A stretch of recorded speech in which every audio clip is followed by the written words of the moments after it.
di Malaysia terhadap Syiah. Syiah ini salah satu mazhab di kalangan masyarakat Islam yang lahir daripada kesan pergolakan politik selepas pembunuhan Sayyidina Osman bin Affan radhiyallahu anhu, sehingga mencelarukan pemikiran orang Islam. Yang kita kena sedar, setelah Sayyidina Osman dibunuh dalam satu pemberontakan kerana masyarakat yang bebal tentang Islam dan tak memahami perubahan, Sayyidina Ali dilantik menjadi khalifah. Sayyidina Ali tak terlibat dalam pembunuhan Sayyidina Osman. Bahkan ahli-ahli sejarah mengatakan Sayyidina Ali menghantar anaknya Hasan Hussein dan beberapa pemuda untuk mempertahankan Sayyidina Osman dan minta Sayyidina Osman mengarahkan mereka memerangi golongan yang memberontak. Sayyidina Osman kata jangan. Dia tidak mahu dia menjadi sebab pembunuhan beramah-ramah di kalangan orang Islam. Dia mahu jadi macam anak Nabi Adam AS, iaitu Qabil yang dibunuh oleh Habil. Dia mengatakan jika sekiranya kamu nak bunuh aku, bunuhlah, aku tak mahu bunuh kamu. Maka Sayyidina Osman mati dan berlakunya kecelaruan sehingga peperangan Al-Jamal melibatkan Aisyah, Zubair dan Talha memerangi Sayyidina Ali, Sayyidina Ali kalahkan mereka. Dan peperangan Siffin yang melibatkan Muawiyah dan Amr bin As memerangi Sayyidina Ali, mengalahkan mereka. Para ulama sependapat mengatakan bahawa Sayyidina Ali yang betul dalam perkara ini. Mereka yang memerangi Sayyidina Ali adalah salah. Tetapi malangnya berlaku pahaman-pahaman fanatik yang melahirkan kumpulan Syiah, mereka yang terlalu fanatik pada Sayyidina Ali sehingga mengkafirkan para sahabat, menyesatkan para sahabat, mempertikaikan isteri Nabi SAW, dan lahirnya golongan Khawarij. Khawarij ialah golongan yang menolak semua sahabat-sahabat Nabi. Ali pun kacau, Muawiyah pun kacau, kita bawa diri kita sendiri. Lalu mereka hidup di Masqat dan Uman, membawa mazhab mereka. Kemudian berlakunya riwayat-riwayat hadis untuk memenangkan puak masing-masing, sehingga mereka hadis sendiri. Maka lahirlah kumpulan ulama yang memelihara ilmu Islam. Di antaranya lah imam-imam mazhab, di antara imam-imam ilmu hadis, ilmu tafsir, mengumpulkan hadis-hadis ini daripada semua ulama-ulama kalangan sahabat yang berpihak Sayyidina Ali ke Muawiyah ke dan lain-lain, ditapis, menyebabkan ilmu Islam terpelihara. Tetapi malangnya makin berpecah. Syiah bukan satu pandangan yang betul. Dia salah. Tapi salah ijtihad. Asalnya begitu. Asalnya begitu. Dia menganggap Ali lebih layak pada Abu Bakar, Umar dan Osman. Asalnya begitu. Tetapi bila sampai kepada pecahan, ada sahabat mereka menjadi keluar daripada agama Islam.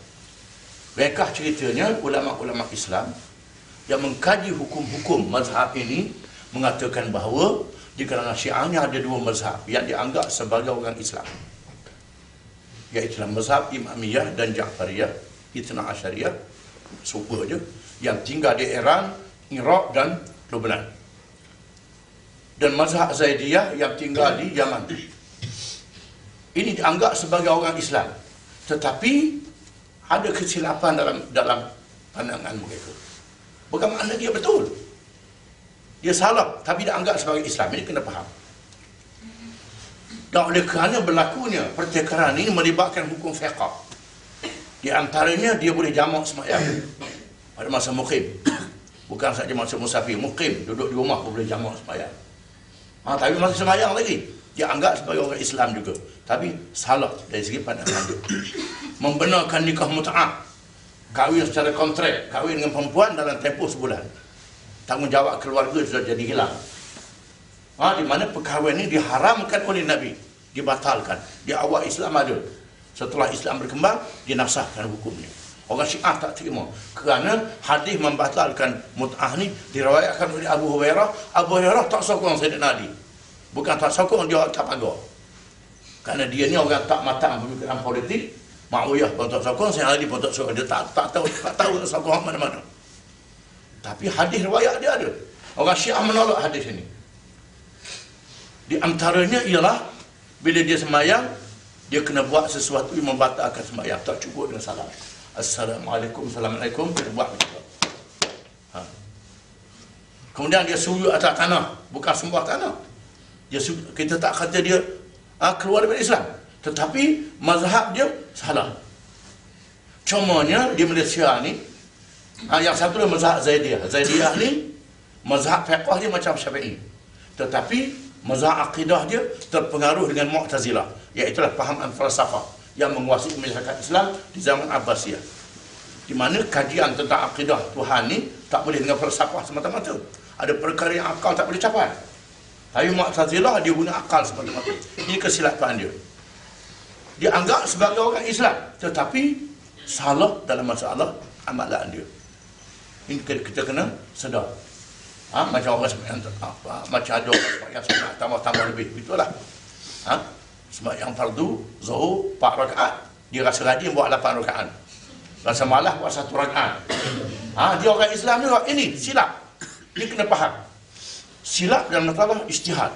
Tapi orang Syiah tak rasa pada itu. Tapi kena sedar bahawa ini satu fahaman yang salah, dan mereka wujud di Iran kerana pertemuan antara Utsmaniyah dan Safawiyah masa itu.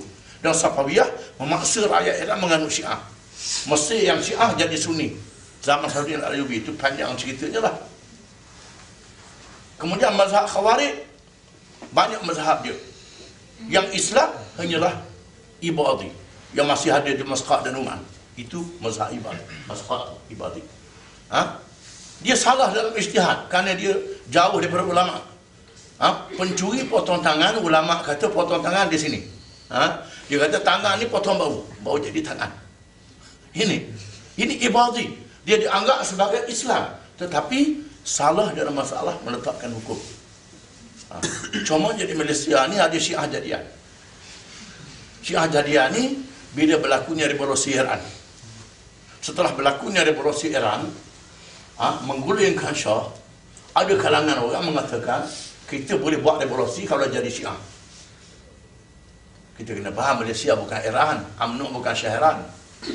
Walaupun saya orang PAS, berbeza pandangan dengan UMNO, saya tak anggap UMNO itu macam Shah Iran. Kezaliman UMNO itu tak sampai lagi zalim macam Shah Iran.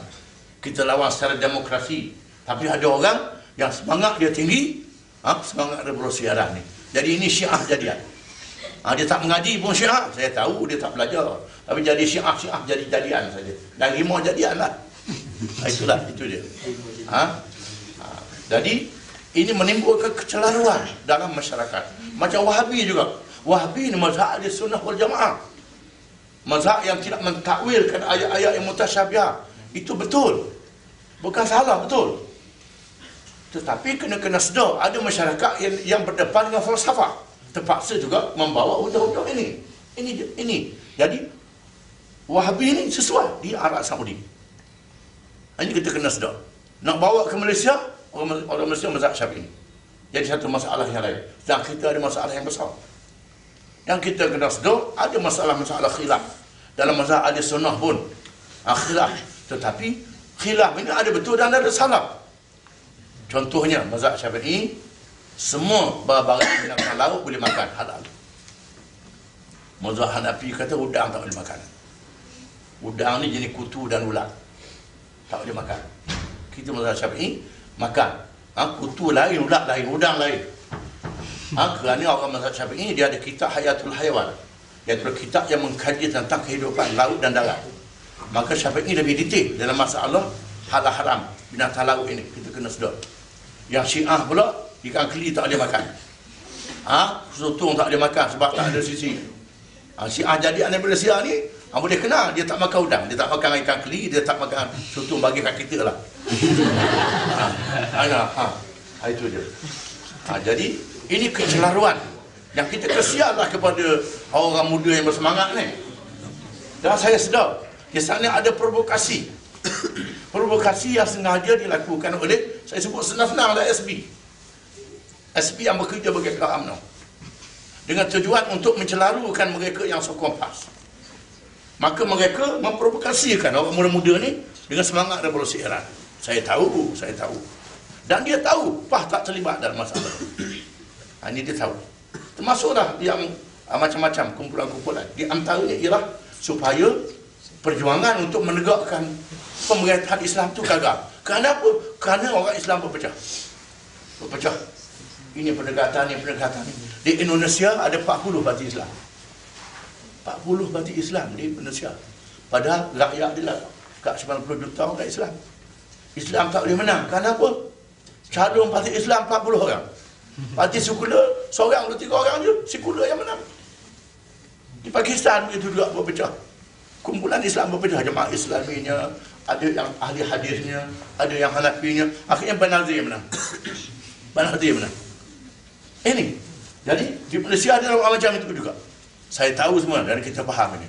Dan kita kena sedar ini satu permainan dan anak-anak kita yang bersemangat ini terjebak dalam permainan ini.